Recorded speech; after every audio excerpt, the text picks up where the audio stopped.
Hi, hey, hello, my music peeps. It's Sunny, and welcome back to another album review, the Allman Brothers. To be honest and respectful, never really had heard of their name before, yet I'm in the mood to review a rock album of any kind and stumbled upon this classic. Yet this review is going to be quite different, as this time around, this isn't your traditional studio album, for rather though this regarded a classic music album, it's actually a live album. For those not in the know, a live album is a music record where instead of it being a collection of individual produced songs, it's rather a multi-track recording of a live music concert.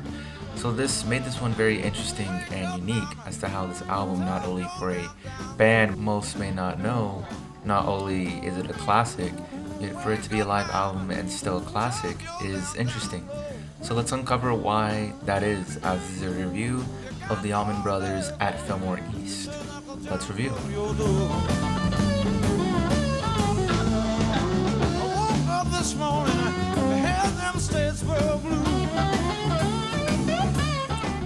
Instead of the typical creative process, we'll instead get all the background into the lead up into this performance. The Allman Brothers Band is, of course, an American rock band who formed way back in 1969 in Florida. You poor guys. Tisk.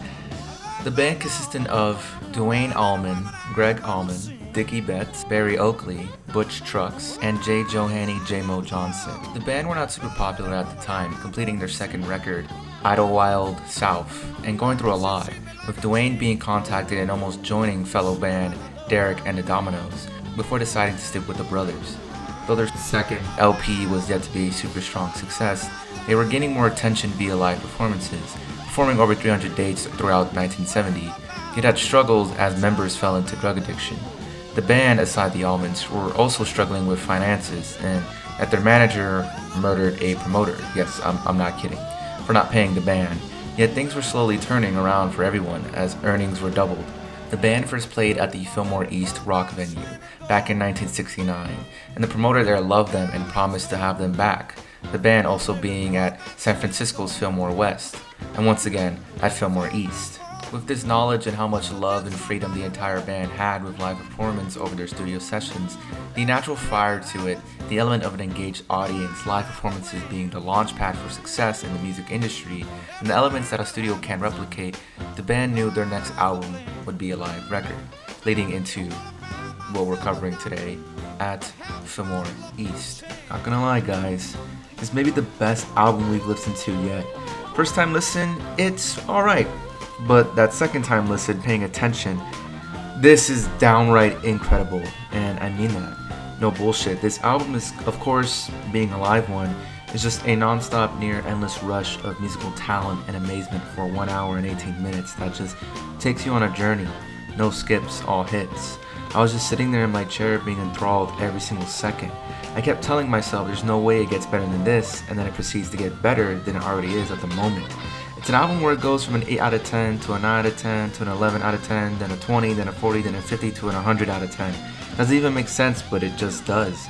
If you're not into rock, just blues or southern rock in general, this recording may not be for you, but if you love music, instant rush, and non-stop musical mayhem, this is the album for you. With the context of the setup, they truly achieved their goal.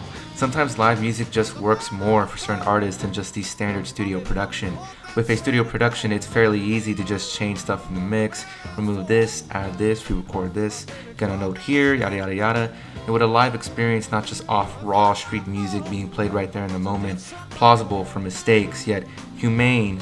Yet when you have the gods that are this band transporting you in the moment, it's insane.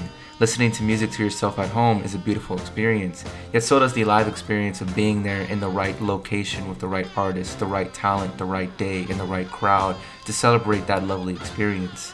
The beauty of this album showcases the importance of the live album in that because it's live, you won't be there in person unless you just were there and though not the same. A live album recording can emulate that feeling, and when I listen to this album, I am there in person during the performance of this record.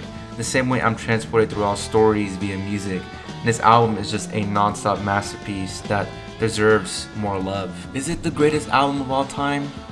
I think as of right now, from everything I reviewed, it may just be. Like, I don't know what the hell I just listened to, but I loved it, and that's all that matters. It is a clear 10 out of 10. I believe. No, I think I know. The reason why this is a classic album now is because it's not even just a good record. This is a live album that shows why these types of albums generally work and that they capture the beauty of this band's talent without any tricks or cheats. Pure talent non-stop right then and there on a stage in front of a crowd, just pure music, charisma, and energy on a stage with a recording on. It shows that live albums and just generally performances can boost and introduce the world to a talented musical artist, band, and this album is just an entire capture of a wonderful day in music and an epic experiencing of this legendary band's non-stop soul-pushing, non-stop kinetic rush of a set of songs and sounds to bring to you a musical piece for all time. It's a masterpiece. And although that was a quick one, I don't know, I don't think this really works as a super in-depth sort of review and analysis of this album. I think it's hard to describe it, and that's how good it is. And overall, it's been Sunny, and I'll see you guys around. So long, farewell, and goodbye, my music peeps.